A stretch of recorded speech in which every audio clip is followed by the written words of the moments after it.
Hello everyone. Today we are going to finish up this assembly here. It's actually a brake assembly, and on the back of this plate is a switch assembly used as an indicator in the cockpit. So, what we're going to do here is just going to start out where we left off. So here's the assembly that we did in the last video. I actually noticed that there were a couple of errors with it. So when you look at this drawing, this is the drawing of a sub-assembly of that assembly. Well, this is actually all that we had done. So when you look at this plate, the rear plate, I believe it was -6. Yes, it was. This hole, smaller hole, is on the left, and that's how I modeled it. But when I put the tube on, it was actually on the wrong side. I neglected to notice that this is a hidden line right here for the tube, which means it's on the back side of the plate. So now if we go back over here, you can clearly see that this tube is on the front and the small hole is on the left.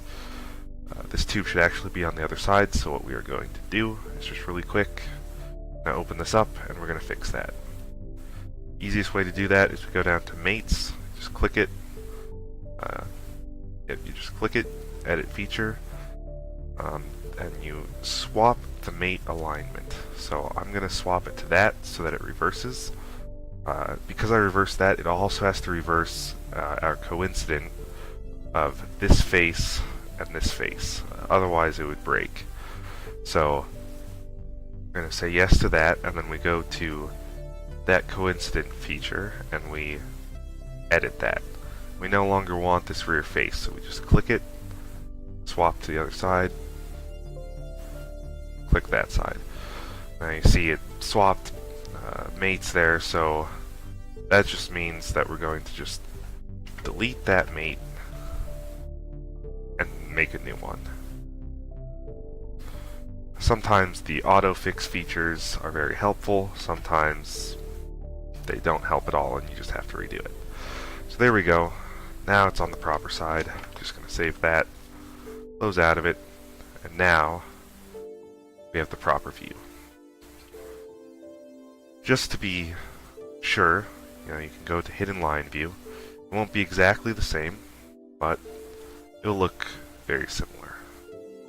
Hopefully you can see the resemblance there. You got the small hole on the left, small hole on the left. Everything looks just about right. So we're going to call that assembly good now. Just going to close it. We don't need it anymore.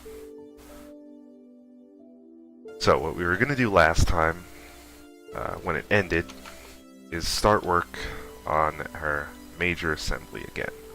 Now when we go back to the major assembly here, we did that one. Now we just pick the next one to make. I usually pick either based off of the image. What's the next logical step? Probably this, if I was going to do it off of the image, or maybe this here. This would probably be a more logical step. It doesn't really matter between those two. I definitely would not do the cap first, because I wouldn't have any way to mate it.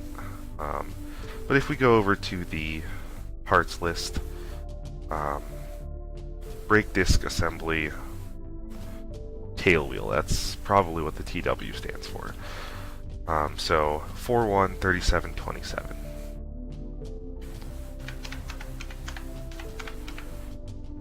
D250. Just gonna go over here, go to D, go to 250. Now today I'm probably going to go just a little bit faster than I did in the last video, just so that we can get this done. So yes, this is that sort of cylinder down on the bottom. That's what we're going to be working with. Not sure if this is a casting or just a machined part. It might have a casting as part of it. Looks like most of the dimensions are here, so I doubt it has a casting. Just have to read the notes for that. A lot of times these drawings do have castings which are involved. It's cast first, and then the part itself is machined down to tolerances. So I don't see anything about a casting. No notes over here. Looks like there are two actual parts. Just looking at it, I don't really see the difference between any of them. Looks like maybe, oh yes, right here, right here. There are two little support pieces or paddles. Not quite sure what those are used for yet, but that's what Dash 4 is, and then Dash 1 is just this sort of cylindrical piece, which was probably originally just made on a lathe out of a piece of round stock. Anyway, so I'm just going to go get to it. I might not be talking a whole lot throughout this. I'll try to, but I can't guarantee. So we're going to close out of that. Save that again. Start a new part. This first part is going to be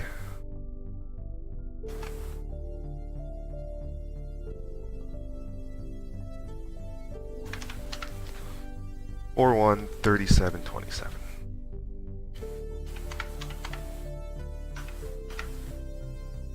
We're going to make 413727-1 first. That's the actual brake disc, apparently. This piece right here. So, easiest way to do this is going to be, I think, a revolved sweep, or a revolved boss base. So again, we want to pick a good plane. Everything right now is aligned with the right plane, and this is perpendicular to the right plane, so I'm going to do the front plane. That's what we want it to be sticking out of. And because we are doing a sort of side view, well, I had that backwards right there.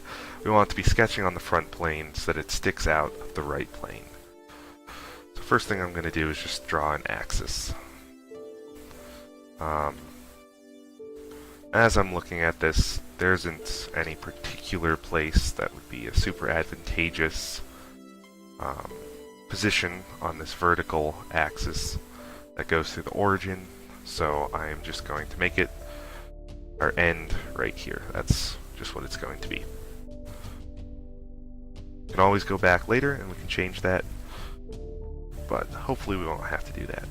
So I'm just going to sketch out basic contour.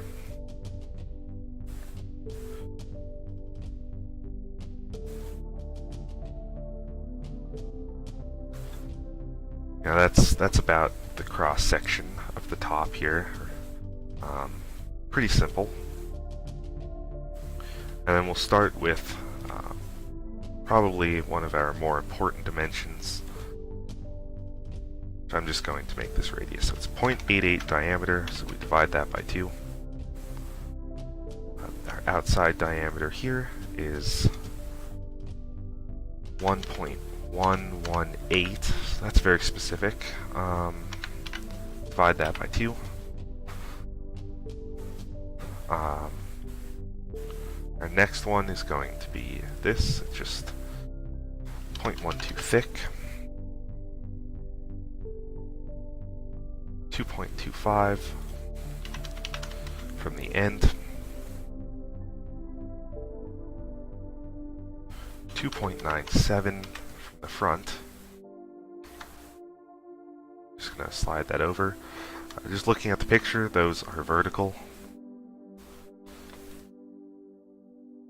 And then our inside diameter here is going to be 1.44 divided by 2.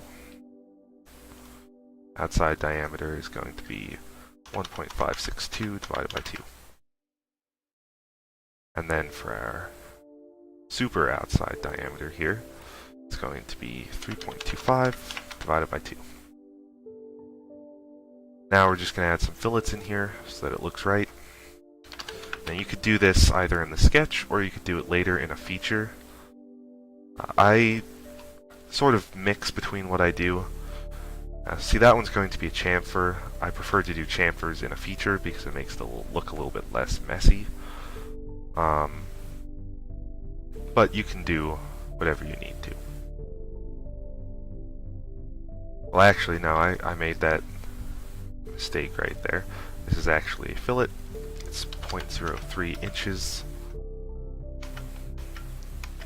And that one is also 0.03 inches. That's all of the fillets on dash 1. The chamfer is actually for dash 4, but on this scan it's a little bit hard to see where the arrow actually pointed. But luckily I caught that. So now we're almost ready to make the feature. Just revolve the boss base. Ask for an axis to revolve around. I'm just going to click that one. Then we click check.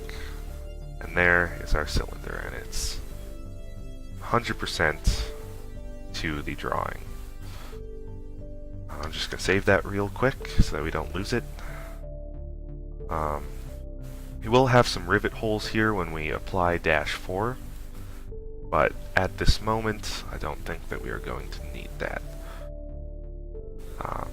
I'll put dash 4 into the assembly, I'll mate it, and then I will apply the rivet holes from the part dash 4. Just saves us some time. It's a little bit easier to do. It's less likely to have a mistake. I used to do it the other way, where I would put the holes in first and make sure that they matched up with the part later on. But I've decided to stop doing that as much as I can, especially for small parts like this, because lining that on the circle, I could mess up my dimensions a little bit, and then I have a headache. So I'm just going to make this part, I'll mate it in, and then I will convert these holes to the rear part, and we will have a perfect fit.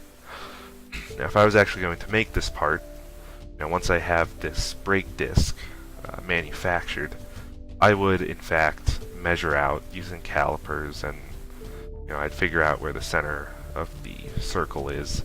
I'd measure it out to 0.97, and I'd drill these holes as little pilot holes, and then I would make the part dash 4, and I would drill all the way through. It's sort of doing the same thing. You just ensure that you have a perfect fit. You do have to be very careful in Solidworks when you do that, because if you apply the feature to the part, you can't undo it. So you just have to be a little bit careful here. Now I'm looking at this little square. It doesn't look like that's actually a part. It looks like it's a reference of some sort. I don't know what it's for. It might be for an axle of some sort that fits in at a higher assembly, or maybe part of that cap. We'll get back to that though. So it looks like our heat treatment is normalized. I believe that's what that means, because it's giving pressures. And the material is noded, which means it's called out somewhere on the part here. So we have a magnetic inspection, material specification, NE 8630. So that's what we would really be looking for, but it is just 4130 if we really want that. It does say that that's optional. That's probably what I would go with. I don't know what this is offhand. It's just some sort of steel specification, I presume. So what we're going to do is we're just going to apply normalized again. And there is our brake disc. So now, our next part, based off of our assembly here, is part dash 4, which is shown here and shown here. And there's 2 of those for each one of these assemblies. I'm going to save it first, name the part. And this one, I'm not going to bother with which way I sketch it. I'm just going to do this really quick.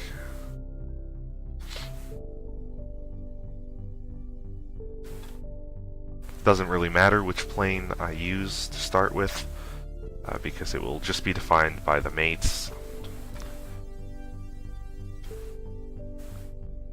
So that's going to be 0.201 divided by 2.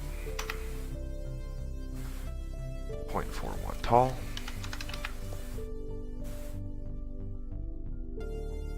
0.12 thick there. and then 0.75.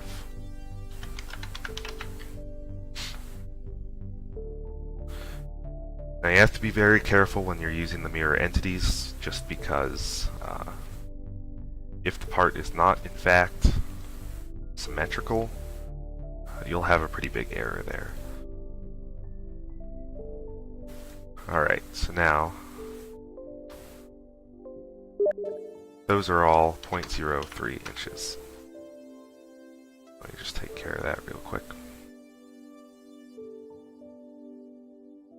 In fact, I'll just close that down so that it doesn't interrupt us anymore. Alright, so there we are.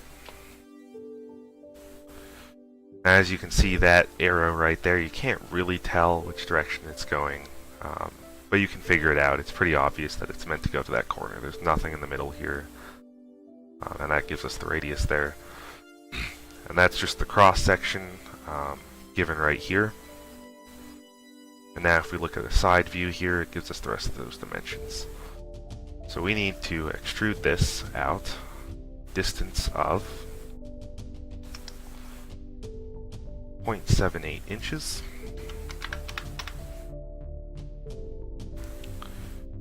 And then if we sketch on our front plane, we can just make a really quick cut like that to give it that nice angle. That is defined as 0.38 over, and it looks like it goes down to right there. And then we can just do an extruded cut through both directions, so it goes this way and this way.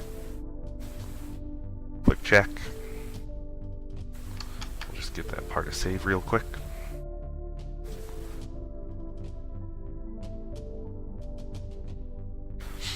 And now, as I'm looking at this again, our rivet holes are not actually defined off of this at all. And short of doing the math on that, it would actually be easier to go back to our brake pad or our brake disc and actually work on that.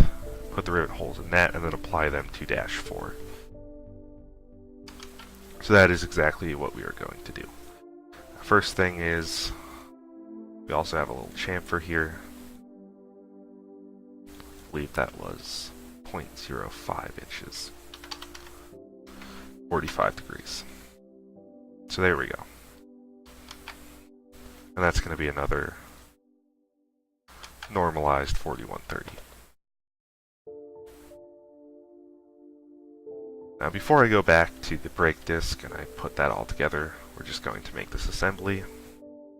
Once again, float the part, made it to the origin.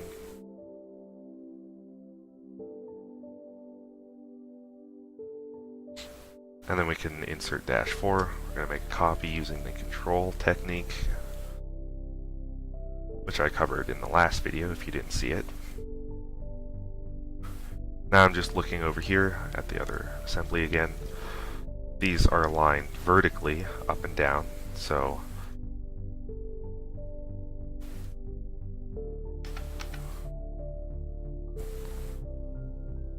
it also looks like they actually touch this cylinder. So we're just going to make that one of the main mate constraints. It's just a tangent constraint.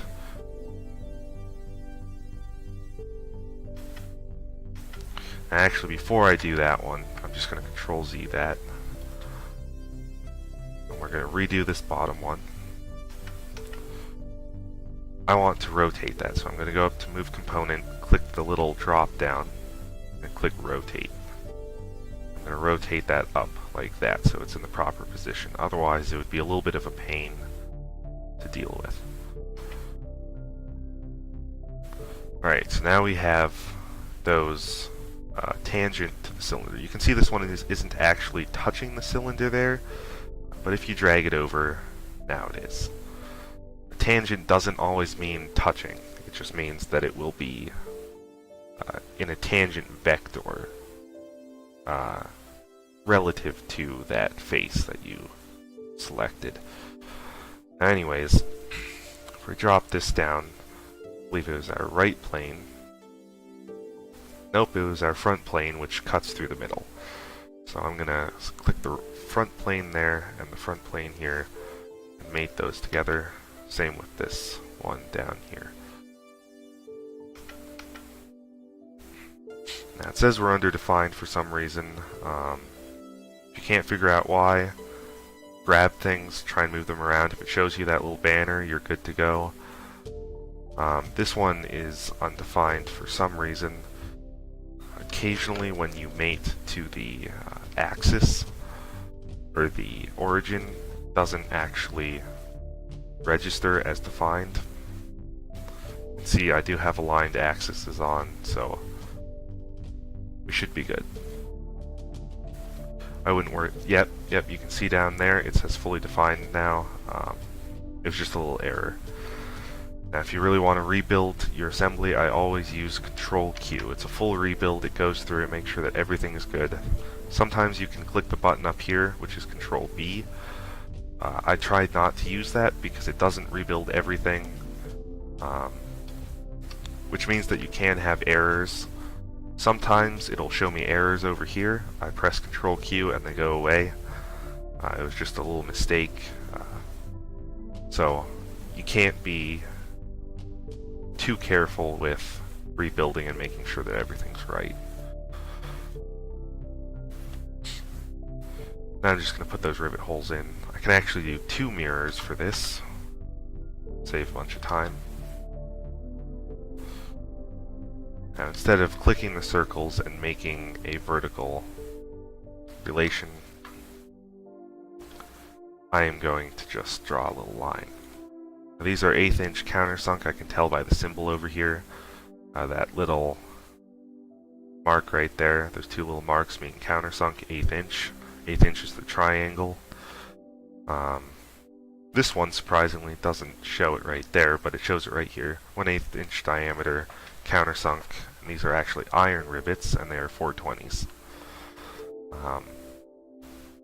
Iron rivets are a little bit more rare in the B-17, as far as I've seen.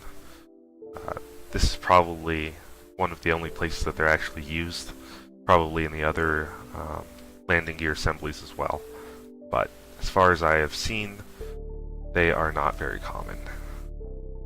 Probably only a handful used across the entire plane. Anyways, so I'm just going to call that an 1/8 inch hole. Now when you actually go to drill that out in assembly, it'll be a little bit larger than that. I think it's a number 30 drill bit. So 0.97 down. The rivets are 0.44 apart, so that's 0.22 inches.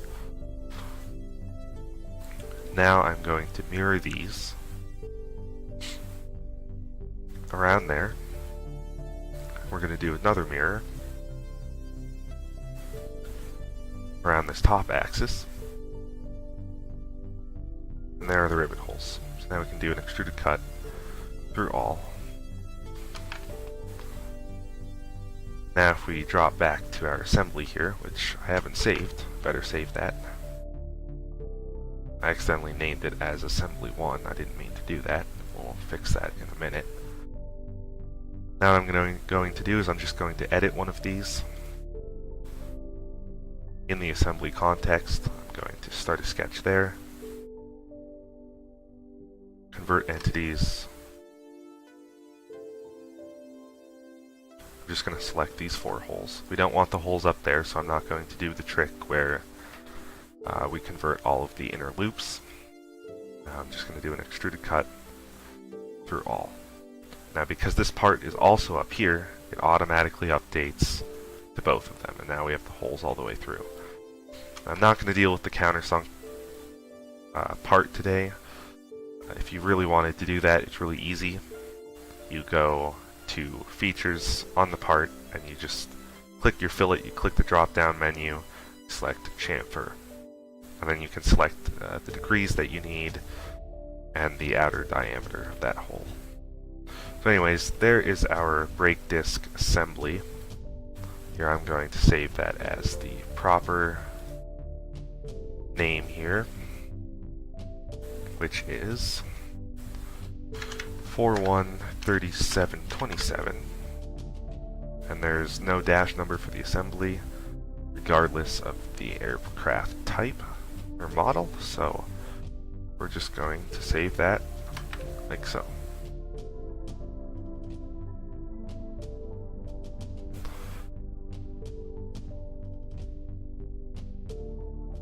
Whew. See, that's the problem when you name it the wrong thing. So I'm just going to save this.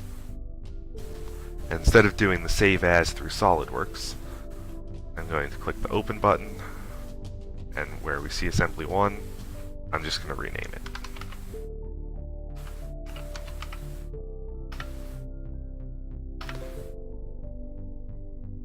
Now if we click that and we open it, everything is good with the world. Alright. So now we can go over here, we can close that part, and close that part. Now we have two sub-assemblies here. So I'm going to make our first major assembly. I'm going to insert this plate first, because I think that is going to be the most important part. We go back to our main assembly drawing. It's actually set up a little bit different than how we've been making the parts, so I'm just going to try to mimic that. Now instead of doing the different axes, I'm going to treat this as our front view, so the cylinder is pointing towards us, and this as the bottom, or the, forget the name of the view, but it's the one right below the front view. So we want it to be oriented like that once we have it mated. First thing we do is this right plane. We are going to mate that to the front plane. And our top plane is now going to be attached to the front plane.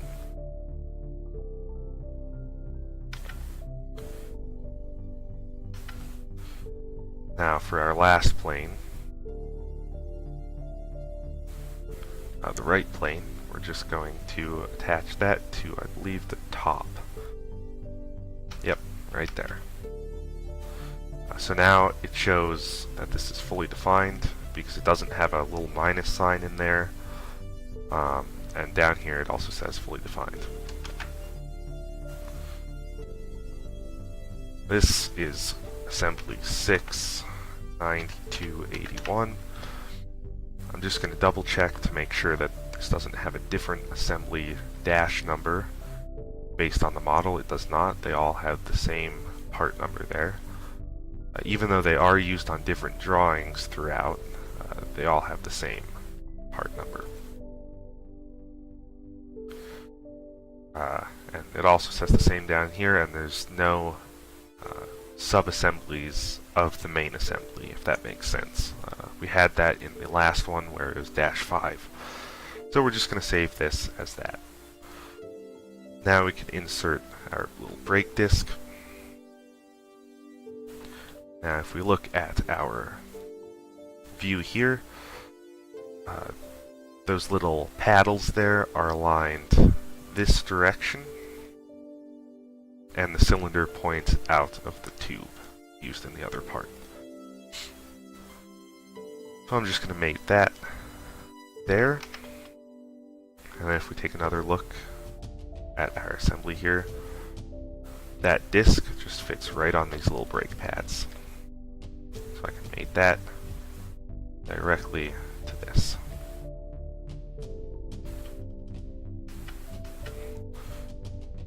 And then we can rotate that like that.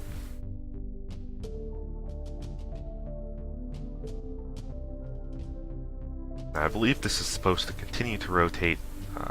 If we go back and we find out that isn't supposed to rotate like that, we can fix it so that it's always in this position. Otherwise, I'm just going to leave that free floating. So I'm just going to hit Command Q to rebuild and save.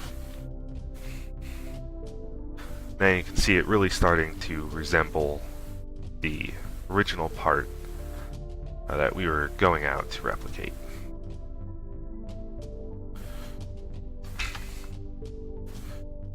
So now our next part that we are going to make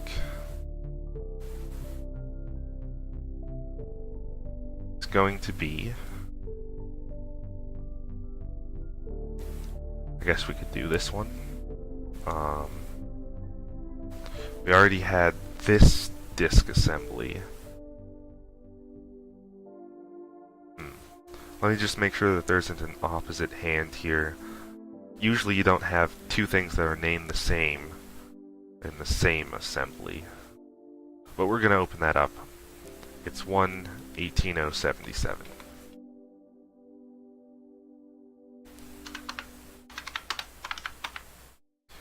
A289.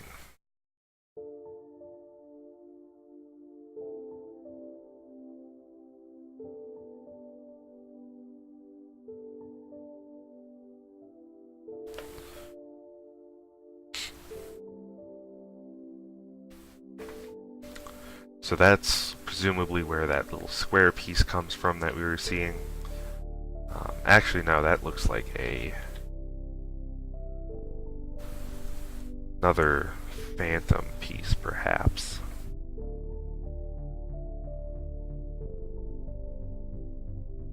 Not quite sure just looking at this right now. So we have an optional method over here.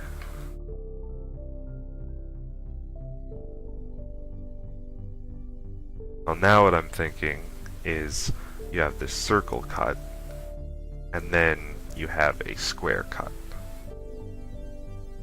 And it just goes all the way through, based off of this view. And these little lines are just sort of like phantom lines. So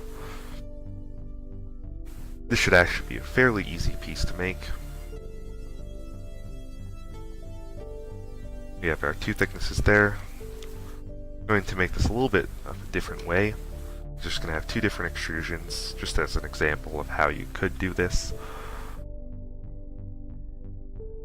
We're just going to use the front plane, because that's what we have found is going to be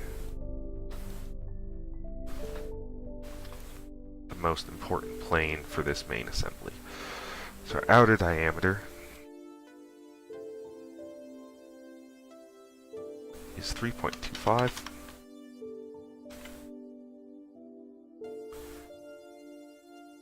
I'm just going to extrude that to the specified thickness, 0.12.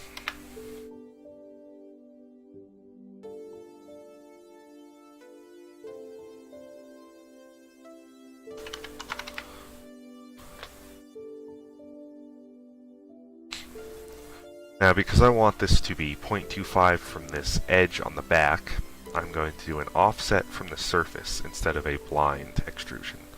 So I click this back surface as my offset, and I'm going to set the distance to 0.25.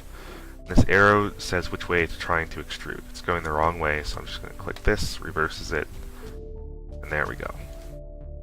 Now if we go over to evaluate and measure, just double check that. Yep, it's 0.25. Now the last thing we need for this sort of outer section is a little fillet there of 0.1. So it's already set to 0.1. Perfect. Just going to save that right now. Now this is not an assembly. This is just a single part. As you can see here, it's just a cutout stiff. Oh, I'm looking at the wrong one. Yep, this is all just one sheet. I guess this is a disk assembly, so we are going to make a folder. It's an assembly because you have this little point up here, this little arrow, and that gets welded on, so it becomes one part, but the assembly itself is just as it is. Now, I would honestly go with the optional method here, where we only have one single part and it is not welded on. A, because it says keep welding clear of this line, it would be a little bit hard to make sure that that happens. A little bit more precision and skill is needed. With this, you can just put it on the CNC and get it done. There's no reason for us today to have that on there unless you were making this by hand, at which point you would probably put a big piece of stock on a lathe, cut this off, you know, do your work there, and then weld this on. Again, that's probably how it was originally made. So we're going to go with optional method here. And because of that, I'm just going to name this 1.18.077. I'm not going to give it a dash number because we're just going to have a single part here. It's not going to get a folder or anything. So I'm going to start out just making that little arrow.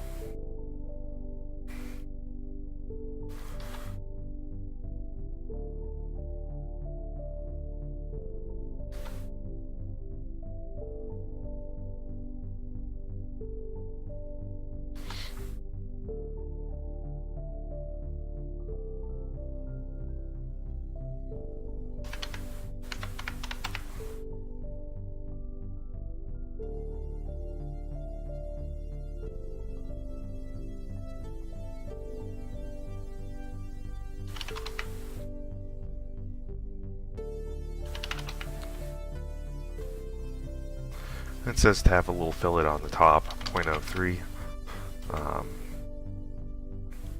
And when I'm looking at this, it looks like the line actually would go above that little curve, so that's what I'm going to maintain here, just like that.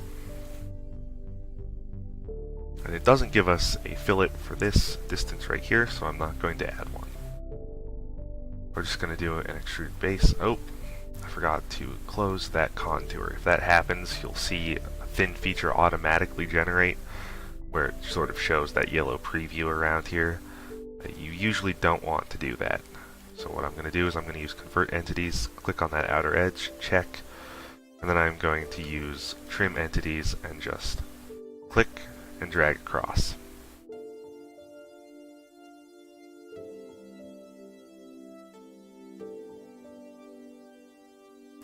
Sometimes it'll ask you to select the contour. Just click inside of your closed sketch. I'm going to reverse this, and I'm going to go up to surface. So now if I change the thickness of this original extrusion, this will automatically update to be the same thickness. So there we have that little arrow. Now we just have to make a cutout in the middle. I'm going to do it the way they drew it. I'm going to have this as a construction circle with a radius of 1.158. I'm going to throw a square over that. I'm just going to center the square using relations.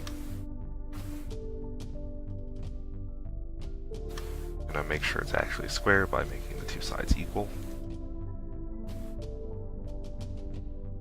That should be 1.125, 1 1/8. And just to double check that they did their math right, I'm going to do our little corner test, because they do give me the distance on the corner here, 1.582. Now this is not 1.582. Not quite sure why that is. I would guess, just looking at the image here, that something is supposed to fit in there. These lines don't look like they go quite to the corner. It looks like they go a little bit in.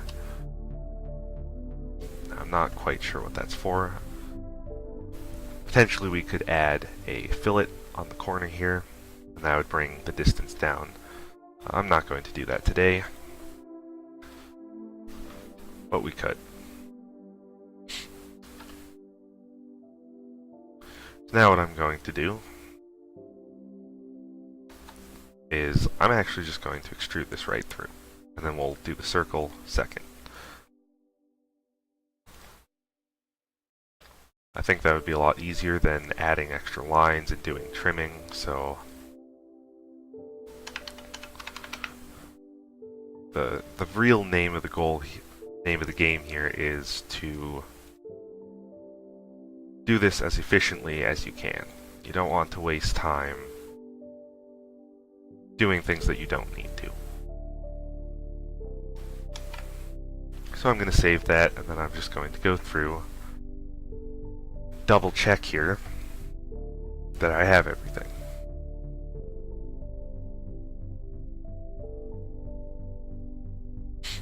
See, I don't really care about surface finishes while I am doing the CAD of all of this. For the most part, all of these surface finishes here are going to be less quality than a modern CNC will produce. Of course, I'll go back through and I'll check the BAC specifications just to make sure when I actually go to make a part. But for just the model, it doesn't matter. Every model surface is perfectly smooth, and if you need it to be rough, you will have to actually model the roughness into it. So, as far as I'm concerned, all of these surfaces are perfect.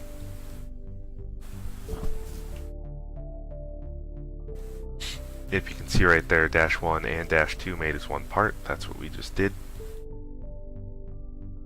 Again, it doesn't show B-17G in our data block, but the higher up assembly requires it.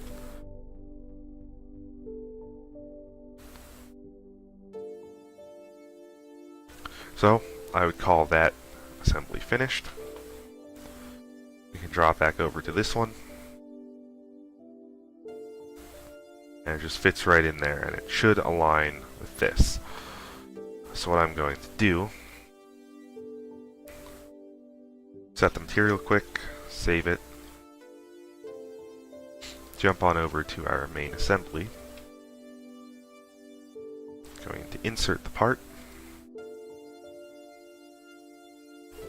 Now looking at the main assembly, that little bump up is on the outboard side, so do that and then reverse the mate direction check. Make that circle concentric with our circle here.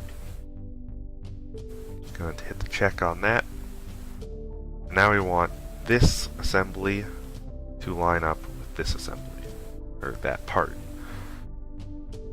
So I'm going to hit right plane, open up this one. We don't want top plane, we don't want right plane, we want front plane. Now they align. If we move that up, the little arrow moves up. So there we go.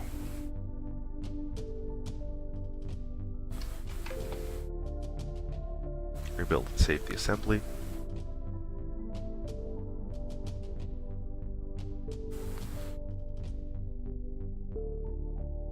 As I'm looking at this, there's that little gap, and I'm thinking that that is possibly wrong. So I am just going to go back. Actually, we're going to have to open that up again.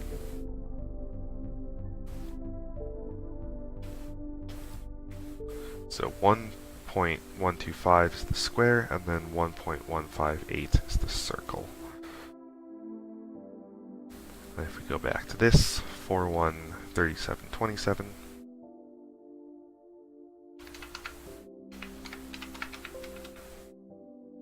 D250.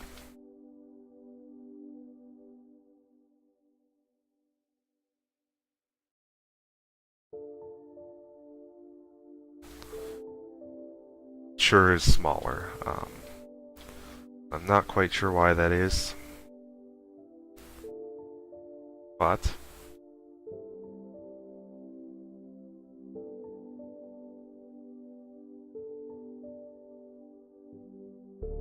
we'll get back on that. I'm not really sure what this extra line is right here. We should probably figure that one out.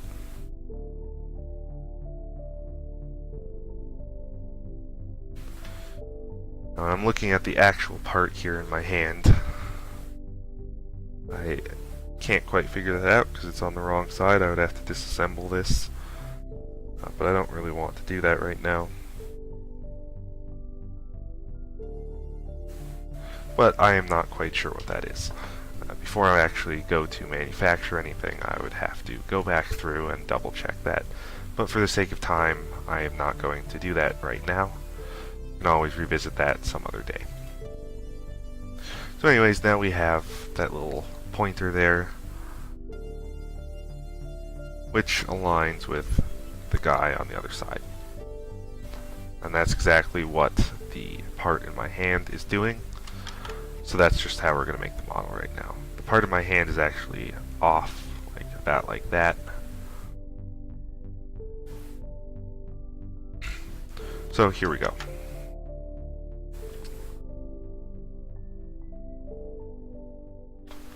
Aha, I think I just figured out what that was. Now I have to open it again, but that right there corresponds to this. It is actually part of this part. And it looks like it's just a little bit of a square bump out, which would fit into that little square piece there. So really quick, I'm just going to add that. Go over to the part. Sketch on this face.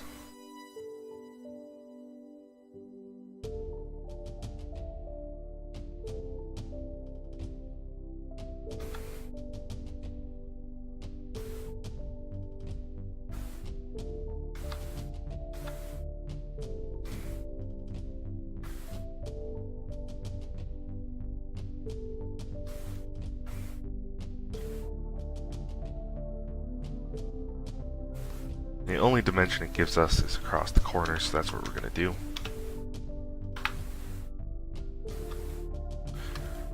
Just have to make sure those are equal. Now it's fully defined.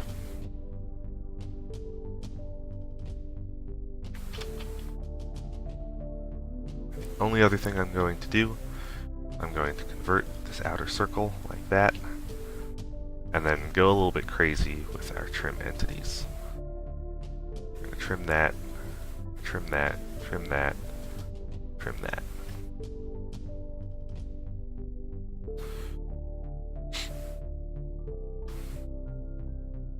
All of these sides are going to be equal, so I'm just going to select them all.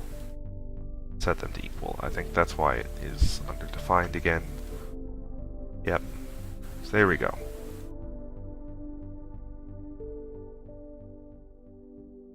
And the thickness of that is 0.02.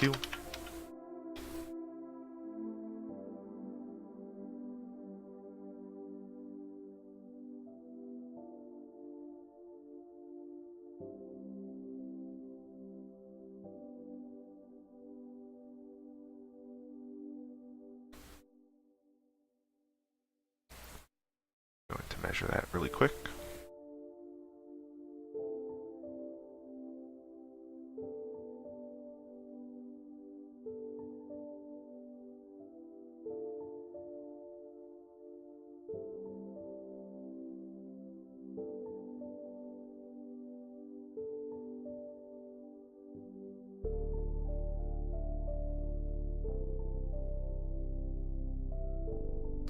I'm over on the other screen looking around on this. I do notice this 1.62 diameter here.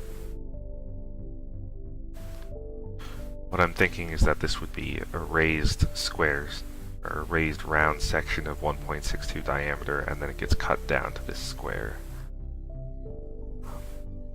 Can't be entirely sure about that though.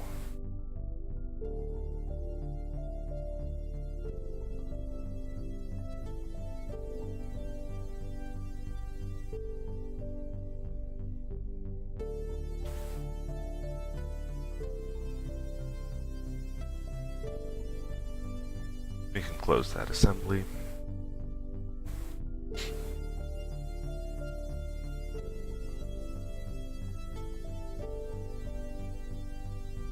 Now it looks like that would match, but it can't be because those two parts will never be coincident.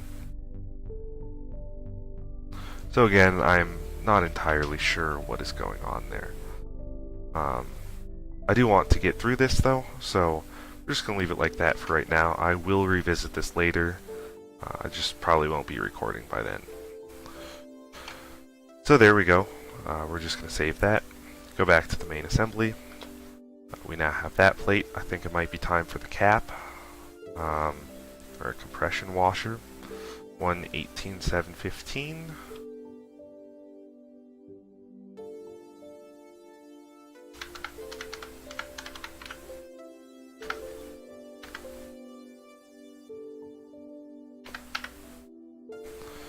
A724.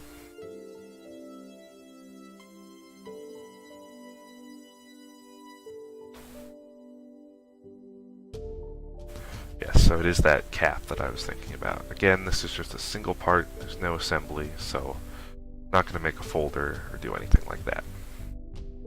I'll make a new part.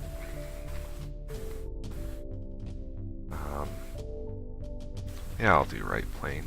Again, it doesn't matter, we're just going to mate this, and everything's going to be defined by geometric mates. It won't matter what plane.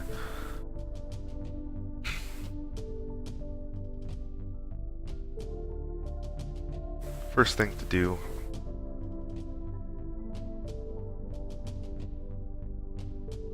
is sketch this.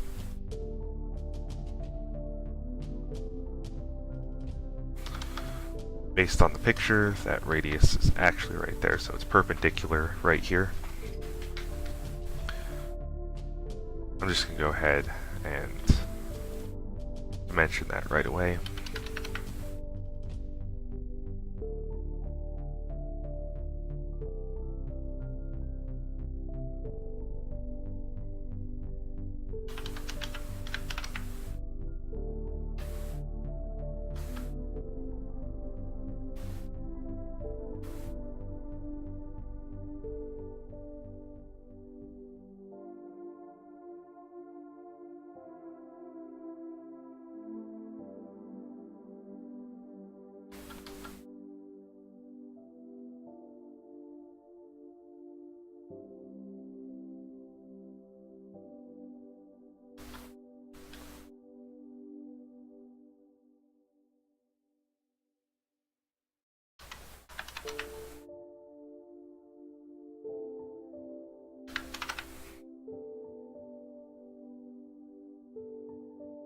Gets recessed 0.31. It looks pretty similar up on the top.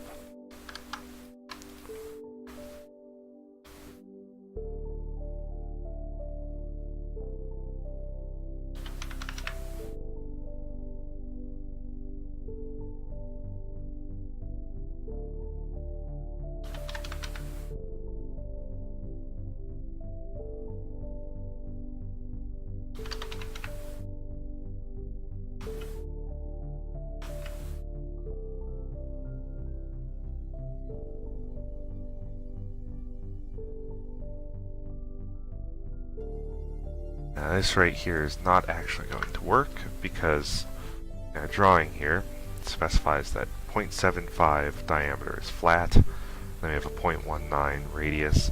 That radius has to start after the flat ends, so we actually have to put that in ourselves, otherwise it would cut part of that 0.75 off, and that would not be what we need. Just make sure that those are tangent.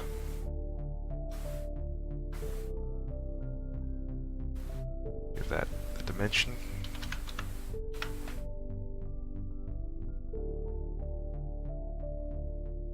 Now, best I can tell from the drawing over there, this and this are concentric.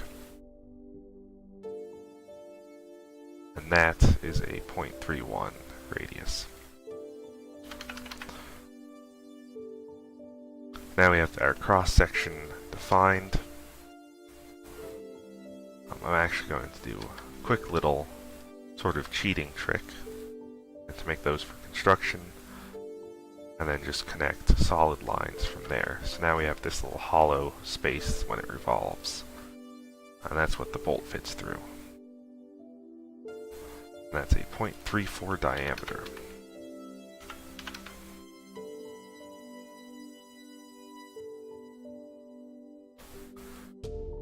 So we can revolve that now.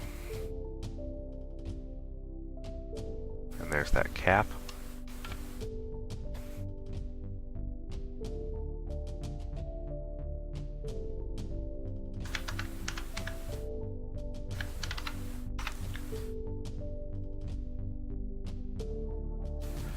The material is 24ST, which is the equivalent of 2024 T3 aluminum. Now it also says to put a part number on here. could do that, but for right now, I think I'm going to pass. We'll check on the time in a minute, see how long this has been recording. But for now, no part number.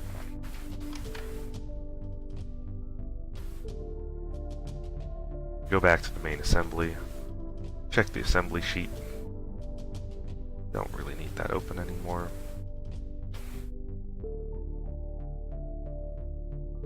And it just fits directly on that last part we made.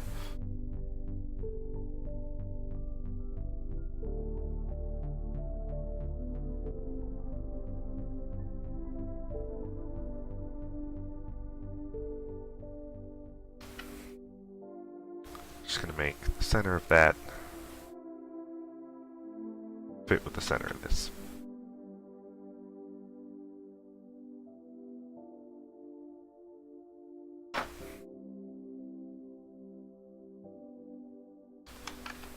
So now we only have a couple of parts left. Run back over here. The next part is a bolt given by flag 1. It's actually part of this assembly. So it's the same as an AN540, except for the length of the thread is a little bit longer, I believe. Maybe it's shorter. So it's just a bolt. I'm not going to put that in. I'm not going to put the washer in. It's just a standard AN960. Nor am I going to put the nuts in. Those are just other standard AN types. Now here at the bottom, this little plunger piece that holds the spring in, that we are going to have and keep. It is a, well, let's find it in the parts list. I think it's just this right here. 413824.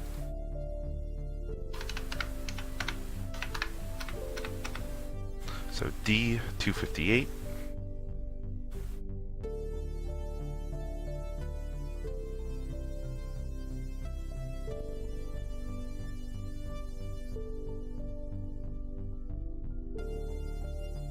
Pull that over.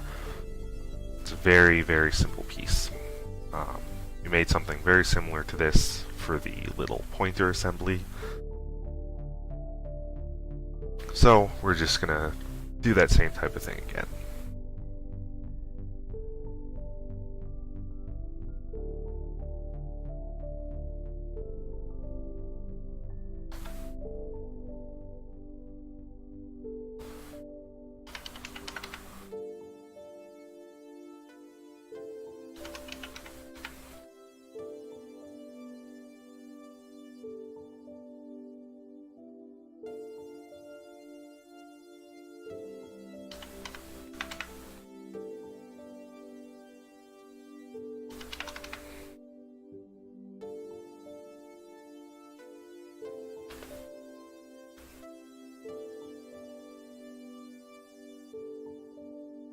Click the wrong face there, but it won't really matter. This is just a through hole. And this is a good thing to point out. That hole diameter is A. So this actually has different part numbers. Right, -1 is a different size than just the flat number. So if we go back to the assembly sheet, we want a -1. That's very important to keep track of. So -1 is 0.33 inches. And that is the only difference that I saw between the drawings so far. Through all both. There we have that hole. Last thing we need is just a quick little fillet of 0.03. And then we can set the material to, I believe it's steel. Let me just double check that. Material is flag 1, 4130 steel. Forging quality normalized. So that is 413824-1.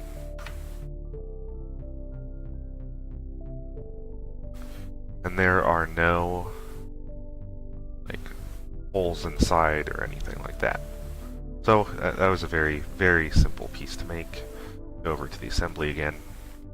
Just fits right on the end. I'm just going to make it almost flush with the end of that brake disc.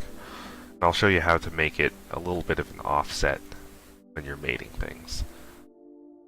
Insert components, we're going to insert that. Just going to make it fit inside of there.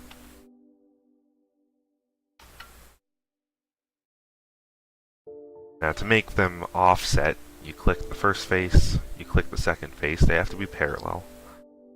And then you go to Advanced Mates, and you click this one right here. For the minimum, oh no, that's not what we want. That's if you want it to be able to move back and forth between two distances. Thought it was more complicated than what I was actually saying. You just click this one right here, Simple Distance Mate. I'm going to make it 0.1 inches. Reverse that so that it's in the tube. Or we could make it, you know, maybe a little bit more, 0.25. That looks like too much, 0.2. Fits pretty closely in that tube, but it's not perfect. Not a perfect fit. You don't want it to be perfect fit. I believe the spring actually moves back and forth, so. Now, we have that done. Just gonna double check to see if there's supposed to be a part number on this. It doesn't say so. I think that the one that I have here in my hand does have the part number. It sure does, but I believe the one that I have here was actually made by why am I blanking out? I think it was made by Vega, perhaps.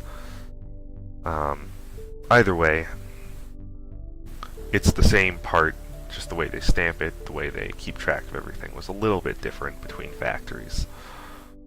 So we could put a part number on that as well if we wanted to. So, there we go. That is our completed assembly for now. Might go back in at some point and add a bolt and nuts, but for right now, I think that is plenty good enough. So hopefully that gave you a good taste of, you know, what I do. See, there is the original part that I was just looking at. You can't quite see in this photo, but right along here there is a part number stamped into that end part. And then here's the other side. There's that little arrow. The cap we just made. There are the bolts. This is why I think it's actually made by Vega. It has a BDV number. Which stands for Boeing Douglas Vega, and then the part number of that part. But I believe that when Boeing made the parts, they would just stamp Boeing and then the part number. The BDV, I don't think it shows it here, but sometimes in place of serial numbers, it will say BDV and then a change number. Maybe our assembly here does. No, it just gives us straight numbers there. But either way, there you can see everything. We didn't put the switch in because the switch would actually be from the electrical assemblies. They would be added to all of the airframe and landing gear components afterwards, after everything was built. So we might revisit the switches and all of that later. We don't have models for the switches, only their mounts, unless they're a special Boeing built switch.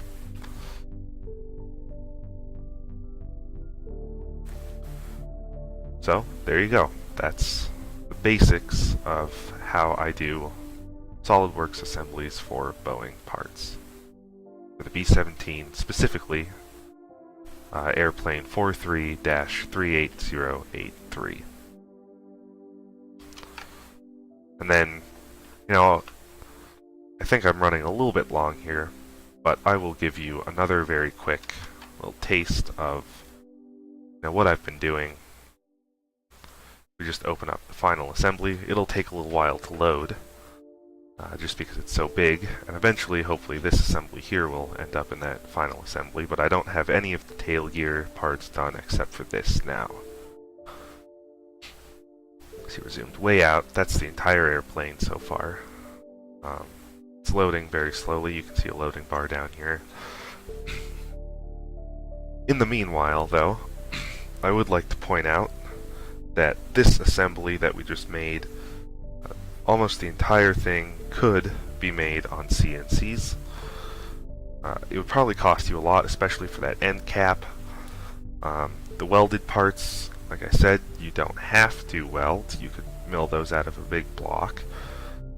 The brake linings, again, you could CNC router those. You could cut them out of a block if you really wanted to. It would be a big waste of material, but you could do it. Alright, now the assembly is loaded. We are currently sitting in the pilot seat, so I'm just going to get out of that view. And then I'm going to change our scene to just the 3-point faded, which is the standard. And